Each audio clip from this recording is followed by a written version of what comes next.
Bonjour les amis de Turfis, c'est Simon, j'espère que vous allez bien. On parle du quintet de ce lundi avec 4 tuyaux et le prono complet. Let's go. J'espère que c'est un quintet qui vous rappelle quelque chose, hein. On s'est entrevu la semaine dernière. Si vous étiez avec moi lundi dernier, vous avez touché le gagnant d'un quintet référence à Vichy, puisqu'on retourne à Vichy ce lundi avec un tocard du jour qui a brillé de mille feux et ben, que l'on va retrouver aujourd'hui, dis donc.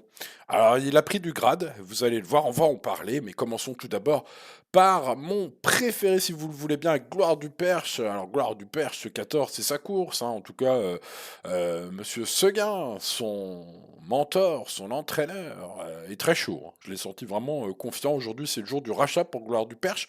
Alors, cinquième l'avant-dernière fois, hein, dans une course de groupe très relevée, dans un Grand Prix, avec des chevaux de grande qualité. Cinquième, un peu surprise, hein, vraiment très bien couru ce jour-là.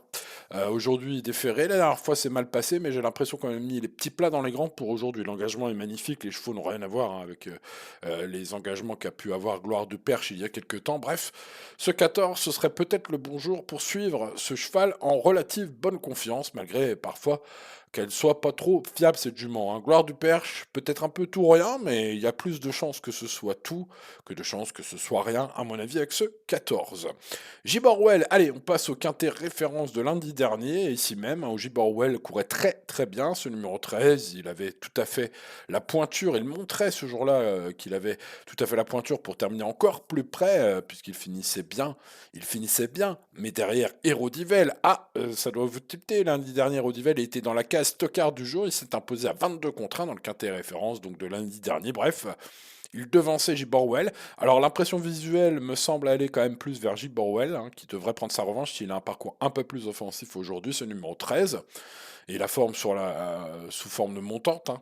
Aujourd'hui, ce 13 devrait, je pense, prendre sa revanche sur ce 4. Et puis en plus, comme ce 4 a gagné la course la dernière fois, nous faisant très plaisir, bon, bah, il va être un peu plus joué aujourd'hui. Donc c'est peut-être un petit peu moins intéressant, mais la dernière fois, je vous le recommandais quand même assez vivement, puisque c'était le spécialiste du tracé, bah, vu qu'il a encore gagné la dernière fois.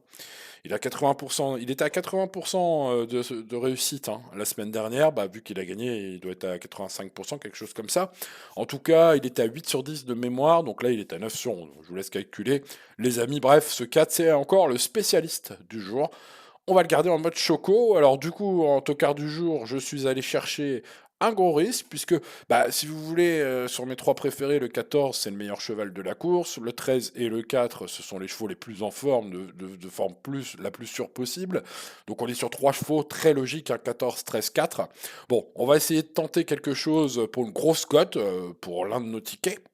Avec un cheval de 5 ans, non, ça fait 5 ans, pardon, que c'est un fils de Texas Charm, il a plus de 5 ans, mais ça fait 5 ans qu'il n'avait pas galopé en compétition, c'est ça que je me suis noté sur ce cheval, puisqu'il est une fiabilité hors norme. Alors évidemment, ce ultime course nous montre que, bah voilà, les chevaux ont rien de tel pour nous faire mentir, mais c'est un trotteur fiable, hein, voilà, dizaines et des dizaines de fois, il l'a montré. Je pense que corde à droite, il est doué. La distance à rendre, ça me pose un peu problème. Il n'est pas très bien engagé, mais il possède les lignes aujourd'hui pour bien faire. J'ai l'impression que ce cheval peut être le cheval l'un des plus oubliés. Et pourtant, à mon avis, ça vaut le coup sur un ticket ou deux, voilà, sur la moitié de vos tickets. Par exemple, je ne sais pas, à vous de voir si vous voulez frimer au PMU. Voilà. De toute façon, Flash Money, le numéro 7. Je tente, qui ne tente rien, n'a rien. Derrière ce 14, ce 13, ce 4 et ce 7, je vous laisse noter ma sélection. Il y a quand même quelques chevaux incontournables, un fait du Vernet qui est très fiable, au summum de sa forme en ce moment, le 9. Rokiti, le 10, me semble évoluer dans un lot à sa portée, pour une fois. Attention à ce 10, en plus je crois que c'est pas en Rochard, hein. Donc on va s'en méfier fortement. Et puis si vous cherchez d'autres chevaux à grosse cote, j'ai complété ma sélection avec le 5 et le 6 qui sont bien engagés. Et puis bah c'est un peu les locaux de l'étape, hein, avec des bonnes sorties pour Monsieur Pelletier avec Émilie Désiris. Ça peut être pas mal. En plus, je pense qu'il va être complètement abandonné à la côte. Bref, voilà ce quintet plutôt jouable, 6 sur 10. Voilà, je trouve que ça résume bien la situation aujourd'hui. Donc bah il faudra un petit peu de chance. Espérons qu'elle soit de notre côté ce lundi. Je vous souhaite donc de l'avoir de votre côté. Bonne chance à vous, les amis turfistes. C'était Simon. On se retrouve bientôt pour de nouvelles aventures sur cette même chaîne. Allez, à demain, par exemple. Ciao, ciao.